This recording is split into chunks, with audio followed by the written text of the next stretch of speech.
염려하지 마시고 하나님의 돌보시는 은혜가 우리 성도님들에게 가득 임하시기를 축복합니다. 아주 오래전에 우리나라가 동양에서 최고로 높은 빌딩, 건물을 지은 적이 있습니다. 그 빌딩이 63빌딩이죠. 이 63빌딩을 여의도 그 모래사장에서 이제 짓기를 시작하게 되는데 사람들이 기대 반, 걱정 반이었습니다. 그 높은 건물을 어떻게 지을 수 있을까라고 하는 그 마음이 있었기 때문이죠. 그래서 세간의 화제가 되었던 적이 있습니다. 더군다나 이 빌딩을 지으면서 3년 동안이나 1층도 올라가지 않는 거예요. 그래서 어떤 사람이 이 소장에게 가서 물어봤습니다. 소장님, 아니 어떻게 해서 한 층도 안 올라갑니까? 공사가 뭐 문제가 있습니까? 이거 63층 짓는다고 하더니 이거 못 짓는 거 아닙니까? 이렇게 물어본 거죠. 그러니까 이 소장이 웃으면서 대답을 했습니다. 건물이 위로 올라갈수록 기초 공사가 잘 이루어져야 되는데 깊이 파야 됩니다. 건물이 높이 올라가려면 그만큼 더 깊이 땅을 파야 됩니다. 밑으로 파 내려가는 기초 공사를 지금 하는 중입니다. 대답을 했어요. 겉으로 드러나는 아주 높은 건물을 세우기 위해서는 보이지 않는 그 땅속 그 기초 공사가 매우 중요하다라고 하는 거죠. 신앙의 기초도 그렇습니다. 신앙의 기초가 잘 되어 있어야 어려움과 시련이 있을 때 이러한 것들을 잘 극복해 나갈 수가 있습니다. 성도는 하나님의 말씀과 기도와 또 성도의 교제, 성령의 교제 가운데 어려움과 시련을 극복해 나가는 거죠. 하나님의 말씀은 우리에게 영혼의 양식이라고 했습니다. 그 양식을 통해 우리가 건강하게 되고 힘을 얻게 되죠. 그리고 기도는 우리의 영혼의 호흡이라고 했습니다. 그래서 우리가 기도함을 통하여서 하나님과 소통을 하고 또 신앙이 살아있다라고 하는 증거가 됩니다. 성령의 교제는 살아계신 하나님을 체험해서 신앙의 중심이 딱 잡히게 됩니다. 벼락치기식으로 건물을 세우다 보면 기울어지거나 아니면 무너질 수가 있는 거죠. 신앙도 벼락치기로 올라가면 세파를 견디지 못하고 무너질 수 있습니다. 그래서 신앙의 기초도 중요한 겁니다. 오래 교회 다닌 것이 중요한 것이 아니라 그 신앙의 기초가 잘 다져져 있어야 하는 것입니다. 교회 생활을 오래 했는데요, 죄가 무엇인지, 십자가가 무엇인지, 복음이 무엇인지, 그리스도인이 된다라고 하는 것이 무엇인지 알아야 되지 않겠습니까? 죄인인 우리가 어떻게 십자가를 통과해야 되는지를 알아야 하는 것이 신앙의 기초 중에 기초입니다. 신앙의 기초 다지기가 잘 되어 있는 성도는 무슨 사역을 해도 어떠한 상황에 놓인다 할지라도 그 상황에 흔들리지 않고 믿음과 신앙을 잘 지켜갈 수가 있습니다. 왜 학교에서 보게 되면 현장 실습이라고 하는 게 있잖아요. 학교에서 이론 수업을 했어요. 그리고 현장에 나가서 한번 실습을 해봅니다. 과거에는 이 현장 실습이 없다 보니까 학교에서 배워가지고 졸업은 했는데 막상 그 현장에, 그 산업터의 현장에 나갔을 때는 아주 또 처음부터 다시 배워야만 했습니다. 그래서 이 간격을 지루기 위하여서 학교에서 현장 실습을 하는 거예요. 수업에 들어가 있는 거죠. 그래서 현장에 나가서 학교에서 배운 이론과 그 현장과 그 괴리감이 없는지를 잘 돌아보고 졸업했을 때 바로 현장에 투입해서 일할 수 있도록 하기 위함인 겁니다. 우리 신앙도 교회 안에서 신앙생활이 아니라 생활 속에서 신앙생활을 어떻게 해야 되는지를 배워야 합니다. 이것이 신앙에 있어서 중요합니다. 우리가 살아가는 현장은 어때요? 교회가 아니잖아요. 우리가 살아가는 현장은, 삶의 현장은 일상생활입니다. 생활 현장 속에서 신앙생활을 어떻게 할 것인가 배워야 합니다. 이것이 신앙에 있어서 중요한 부분입니다. 그래서 세상이라고 하는 곳에서 살아갈 수 있도록 교회 안에서 배운 그 십자가, 그리고 복음, 부활, 삶의 현장에서 죄와 구별되게 살아가야 합니다. 예수님을 믿음으로 우리의 삶은 완전히 바꿔졌습니다. 인생의 대전환이 이루어진 거죠. 예수님을 믿기 전과 같은 삶을 똑같이 살아간다면 그것은 구원받을 수 없는 겁니다. 이것은 부실공사한 신앙입니다. 부실공사한 신앙은요, 무너지게 되는 거죠. 그러니까 구원을 받지 못하는 겁니다. 모래 위에 지은 집은 어떻습니까? 비바람이 불고 폭풍우가 치면 무너지지 않습니까? 신앙의 기초가 튼튼한 반석 위에 세워져서 세상의 어떤 풍파에도 무너지지 않는 거룩하고 귀한 신앙생활을 해가시기를 축복합니다. 무엇을 얻었습니까? 첫 번째는 아담으로부터 사망을 얻었어요. 아담으로부터 우리 땅에 사망, 죽음이라고 하는 것이 임하게 되었습니다. 예수님을 믿기 전에 우리는 허물과 죄로 죽은 사람이죠. 사망했습니다. 이미 사망 선고를 우리가 받았습니다. 사람들이 살아가고 있지만 살아가고 있는 것이 아니에요. 이 땅에 죄 가운데 태어났기 때문에 태어난 이후부터 우리는 무엇을 향해 달려가냐면 죽음을 향해 달려갑니다. 이것은 사는 것이 아니라 죽어가고 있습니다. 왜냐하면 아담 안에 사는 것이기 때문입니다. 이 땅의 모든 사람은 아담 안에서 살아갑니다. 이 말은 아담 안에서 죽었습니다.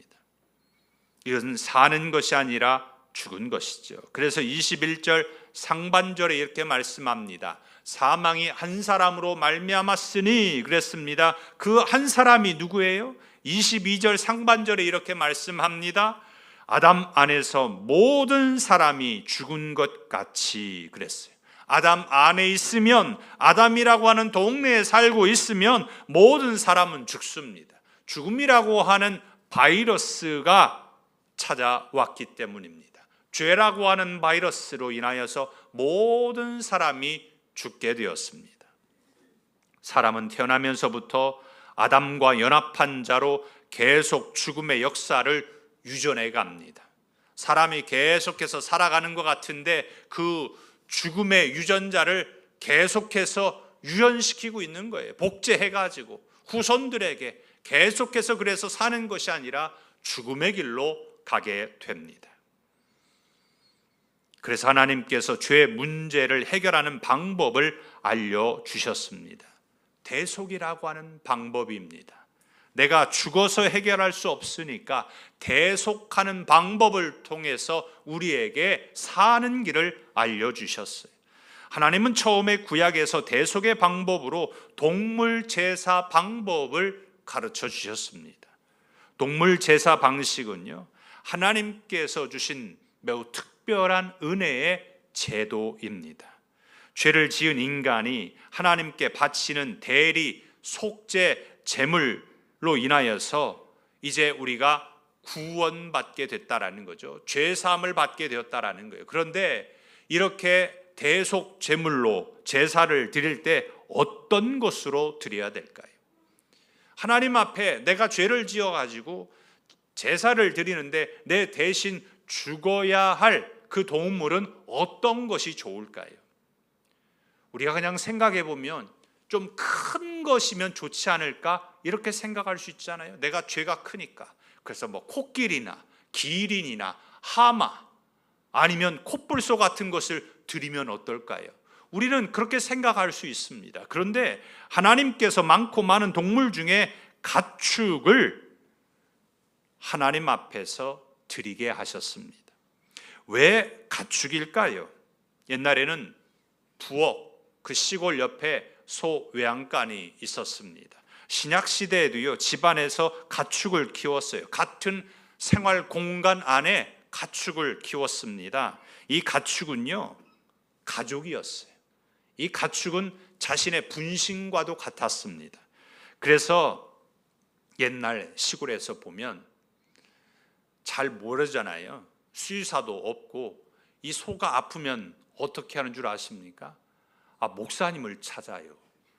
목사님을 찾아가지고, 목사님 우리 소가 지금 송아지를 낳았는데 비실비실거려요. 목사님 모셔가지고 안수기도 해주시면 좋겠습니다. 진짜 실제 그랬어요. 왜요? 내 가족이라고 생각했으니까, 나라고 생각했으니까, 내 자식과 같이 여겼으니까. 그래서 그 가축을 그렇게 귀하게 여긴 겁니다. 유목민들에게 가축이란 분신으로 자기 자신과 같습니다. 그래서 예수님의 비유 가운데도 그러잖아요. 양 100마리 중에 한 마리를 잃어버렸어요. 그 양 한 마리를 잃어버리면 목자가 어떻게 합니까? 99마리 양을 놔두고요, 길 잃어버린 양 한 마리를 찾으려고 천지사방으로 다 돌아다닙니다. 이곳저곳 낭떠러지도 가보고 또 가시떨기 있는 데도 가보고 이곳저곳을 다 다녀가지고 그 한 마리 양을 찾죠. 찾아가지고 데리고 올 때 어떻게 데리고 오는 줄 아세요? 끌고 데리고 오는 게 아니에요. 가슴에 그냥 품어가지고 데리고 와요. 왜요? 그 한 마리 양이 자기와 같기 때문에, 그 잃어버린 한 마리 양이 나와 같기 때문입니다. 분신과 같기 때문에 그렇습니다. 이렇게 애지중지 키운 소중한 양을 자신의 죄 때문에 제단에 데리고 와서 그 머리에 안수하고 그 양의 목을 자를 때 제정신을 가진 사람이라면 그 양만 죽는다고 생각할까요? 아닙니다. 내가 죽는다 이렇게 생각하는 거죠. 그 양이 죽는 모습을 보면서 처절하게 느끼는 겁니다. 내가 죽는다라고. 하나님은 이렇게 구약시대에 자신의 죄로 죽는 법을 가르쳐 주셨어요. 아담의 죄로 내가 죽어야 되는데 내 대신해서 나의 분신과 같은, 그리고 자식과 같은 그 양이 죽는 것입니다. 제사 드리는 사람이 그 짐승의 머리에 손을 얹고 안수 기도를 하죠. 뭐라고 기도를 할까요? 내 죄가 이 양에게 다 들어가게 해 주십시오. 하나님, 제가 이런 죄를 저질렀습니다. 하나님, 제가 이런 죄를 저질렀습니다라고 그 양에게 안수 기도를 합니다. 그 짐승에게 나의 죄가 전가된다라고 하는 거죠. 안수할 때 손을 얹는 것은 상징적인 행동입니다. 손을 얹는 행동을 통해서 나의 존재가 양 속으로 들어간다 생각하는 거예요. 나의 죄만 들어가는 뿐만이 아니라 나 자체가 그 양 속으로 들어간다 생각한 겁니다. 충분히 그럴 수 있는 거예요. 왜? 그 양은 나의 분신과 같은 것이었기 때문입니다. 내 죄가 양에게로 이사가는 거죠. 나라고 하는 죄된 존재가 양이라고 하는 재물 속으로, 양 속으로 들어갑니다. 그래서 양이 죽을 때 그것은 양이 죽는 것이 아니라 누가 죽는 거예요? 내가 죽는 겁니다. 그 죄값으로 내가 죽는 것입니다. 아담은 그렇게 우리에게 사망을 주었고, 하나님은 은혜를 베풀어 주셔서 그 사망에서 잠시나마 사는 방법을 우리에게 가르쳐 주셨습니다. 하지만 이 방법은요, 한계가 있습니다. 그래서 하나님께서 완전한 방법으로 아담만에서 모든 사람이 죽는 사망을 해결해 주셨습니다. 무엇을 얻었습니까? 아담 안에서는 사망을 얻었는데, 두 번째는 그리스도 안에서는 생명을 얻게 하셨습니다. 한 사람이 로 인하여서, 그 아담으로 인하여서 사망이 모든 사람에게 왔던 것처럼 생명이 그리스도 안에서 모든 사람들에게 주어졌다라고 말씀합니다. 그래서 21절 중반절 이하에 보면 이렇게 말씀합니다. 죽은 자의 부활도 한 사람으로 말미암는도다 이렇게 말했고, 22절 중반절 이하에도 그리스도 안에서 모든 사람이 삶을 얻으리라 했습니다. 예수님을 믿는 사람에게 죄의 문제를 해결해 주셔서 사망이지만 다시 살 수 있게 해 주셨습니다. 우리가 살아가는 세상, 이 세상은 어떤 동네냐면요, 아담이라고 하는 동네에 살고 있는 거예요. 이 아담이라고 하는 동네는 어떤 동네냐면 죽음이라고 하는 동네입니다. 우리는 이 동네에서 이사를 가야 돼요. 어디로? 예수 그리스도로 이사를 가야 됩니다. 생명의 동네로 이사를 가야 하는 것입니다. 우리가 살아가는 이 세상 아담이라고 하는 동네는 죽음이라고 하는 동네 때문입니다. 그래서 이 동네에 살면 우리는 결국 죽고 맙니다. 그래서 이곳은 죄의 패스트가 창궐하는 동네예요. 우리는 이 동네에서 계속 살면 안 되고 예수 그리스도 안으로 이사를 했습니다. 이 동네가 생명의 동네입니다. 우리 모두 다 예수 그리스도 안으로 생명의 동네로 다 이사한 줄 믿습니다. 세례 요한이 예수님을 가리켜서 이렇게 말했어요. 요한복음 1장 29절에 보게 되면 이튿날 요한이 예수께서 자기에게 나오심을 보고 가로되 보라 세상 죄를 지고 가는 하나님의 어린 양이로다 했습니다. 구약 제사 제도를 이해한다면 세례 요한이 예수님을 향하여서 어린 양이라고 한 것을 알 수가 있습니다. 그래야 우리는 십자가의 은혜를 깨닫습니다. 예수님께서 대속 제물이 되셨다는 것은 나의 모든 죄가 예수님께로 다 전가된 거죠. 어린 양 예수님이 내 대신 죽으심을 믿고 신뢰하여서 우리가 예수님의 십자가의 안으로 들어가야 하는 것입니다. 이것이 예수님을 믿는다라는 말입니다. 성경을 모르는 사람에게요, 보라 세상 죄를 지고 가는 어린 양이로다 라고 말하면요 무슨 말인지 모릅니다. 구약시대에 안수하여서 죄인 된 나의 존재가 어린 양으로 들어가듯이 예수님 안으로 들어가야 되는데 이 예수님 안으로 들어가는 의식이 하나 있어요. 우리가 예수님과 하나가 되었다라고 하는 의식, 확신할 수 있는 그 의식이 무엇이냐면 세례입니다. 뭐라고요? 세례예요. 예수님 안으로 내가 들어갔다라고 하는 것을 알 수 있는 것, 그것이 세례입니다. 헬라어 성경이나 영어 성경을 보면 이 부분을 매우 실감나게 묘사를 합니다. 로마서 6장 3절에 보면 그리스도 예수와 합하여 세례를 받는다 이렇게 말을 하고 있는데 이 말을 직역해서 보면 이렇게 번역이 됩니다. 예수 안으로 들어가서 세례를 받는다.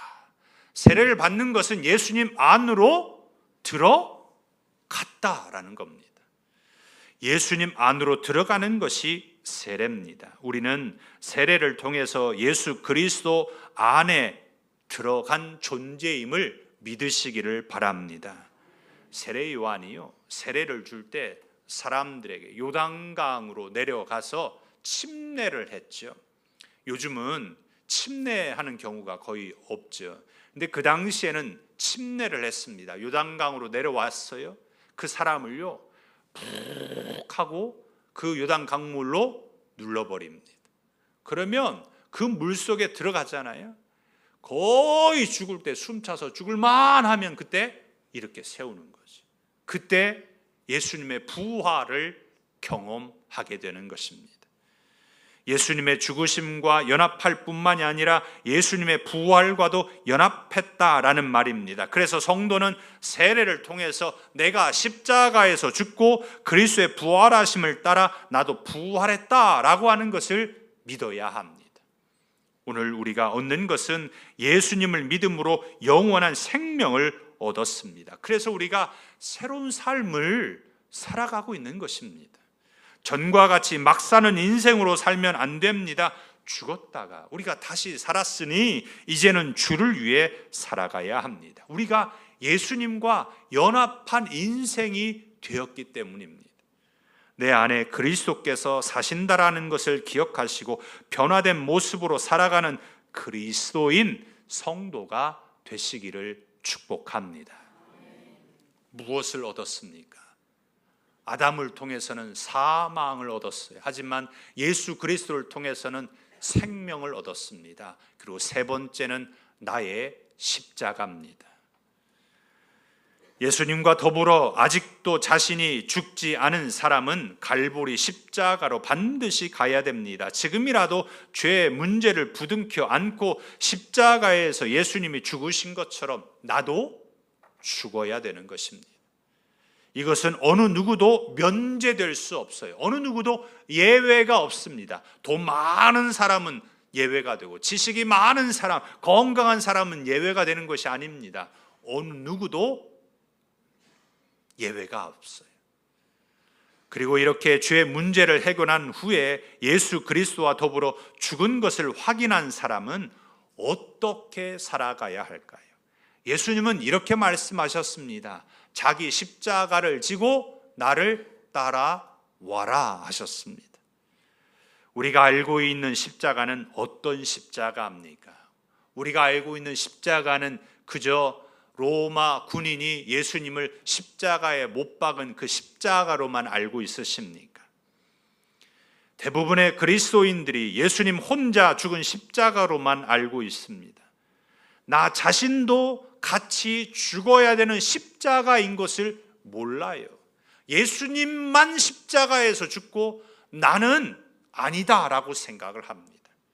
나의 십자가를 지고 우리도 십자가에서 죽어야 합니다. 이것을 성경에서 분명하게 우리에게 말씀합니다. 로마서 6장 6절에 보면 우리가 알거니와 우리의 옛사람이 예수와 함께 십자가에 못 박힌 것은 죄의 몸이 죽어 다시는 우리가 죄에서 종노릇하지 아니하려 함이니 그랬습니다. 우리의 옛사람, 예수님을 믿기 전에 우리라는 말입니다.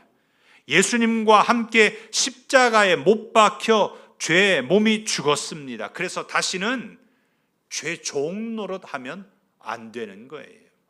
우리가 다시 죄 종노릇하면 어떻게 되겠습니까? 우리는 또다시 옛사람으로 살면 안 됩니다. 그래서 로마서 6장 8절에 이렇게 말씀합니다. 만일 우리가 그리스도와 함께 죽었으면 또한 그와 함께 살 줄을 믿노니 그랬습니다. 그리스도만 죽은 것이 아니라 나도 그리스도와 함께 죽었습니다. 그래야 그리스도와 함께 살게 됩니다. 우리는 자신에게 주어진 십자가, 나의 십자가를 지고 예수님을 따라가야 합니다. 아무리 방언을 하고 예언을 하고 병을 고치는 은사가 있다 할지라도 예수님과 함께 십자가에 못 박히지 않고 자신의 십자가를 지지 않는 사람은 구원받지 못한 사람입니다. 예수님께서 이렇게 말씀하셨습니다. 주여 주여 하는 자마다 다 천국에 들어갈 것이 아니요 하늘에 계신 아버지의 뜻대로 행하는 자라야 들어가리라. 아무리 주여 주여 해도 하나님의 뜻대로 행하지 아니하면 하나님 나라 못 들어가는 겁니다. 하나님의 뜻대로 하는 것이 무엇입니까? 나의 십자가를 지고 주님을 따라가는 것입니다. 아무리 오래 교회에 다녔어도 자아가 죽지 않고 자기의 십자가를 지지 않는 채로 예수님을 믿는다면 구원받을 수 없습니다. 이것은 양보할 수 없는 복음입니다. 누가 예수님을 십자가에 못 박았습니까? 로마 군인이 십자가에 못 박았습니까? 맞아요. 그런데요, 습관적으로 정욕에 휩쓸리는 내가 예수님을 십자가에 못 박은 것입니다. 재물을 탐하는 내가, 주님에 대한 신앙 고백 없이 습관적으로 교회 다니는 내가, 자기 고집을 부리는 내가, 하나님의 일을 한다고 하면서 내 마음대로 하는 내가 사람들에게 인정받고 드러나고 보이고 싶고 그 바라는 내가 예수님을 십자가에 못 박은 것입니다. 우리는 여전히 습관적으로 거짓말하고 정욕과 악한 모습에 재물을 사랑하는 마음으로 살면 안 됩니다. 우리는 여기에서 돌아서서 나의 십자가를 지고 예수님을 따라 가시기를 축복합니다. 말씀을 맺고자 합니다. 사람들은 살면서 기초보다는 방법론을 찾을 때가 있습니다. 방법만 찾는 경향이 있어요.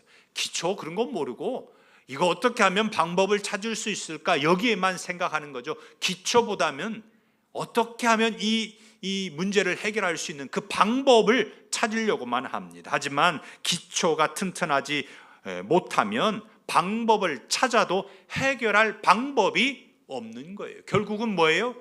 기초로 돌아가야 되는 거예요. 기초가 제대로 되어 있어야 그 방법을 찾게 되고 그 방법에서 해결을 얻게 되는 것입니다. 우리는 예수 그리스도 안에 들어와서 생명을 얻었습니까? 아니면 여전히 아담 동네 안에서 죽은 사람이 되었습니까? 신앙과 삶의 기초가 예수 그리스도 안에 있지 아니하면 자신 기쁨을 위하여서 살아가는 사망의 동네에서 살고 있는 겁니다. 그대로 그 아담의 동네에 머물고 있는 거예요. 우리는 여기에 머물러 있으면 안 됩니다. 이제 우리는 예수 그리스도 안에서 생명의 동네로 이사 왔습니다. 예수님 안에 있으면 모든 사람이 살아납니다. 우리가 다시 살아났기에 우리의 삶은 십자가를 지고 예수님을 닮고 예수님을 따라 살아가는 삶이 되어야 합니다. 이것이 생명을 얻은 사람의 삶입니다. 길과 진리와 생명 되시는 예수님과 늘 함께 살아가시는 하늘의 모든 성도들이 되시기를 예수님의 이름으로 축복합니다. 기도하겠습니다.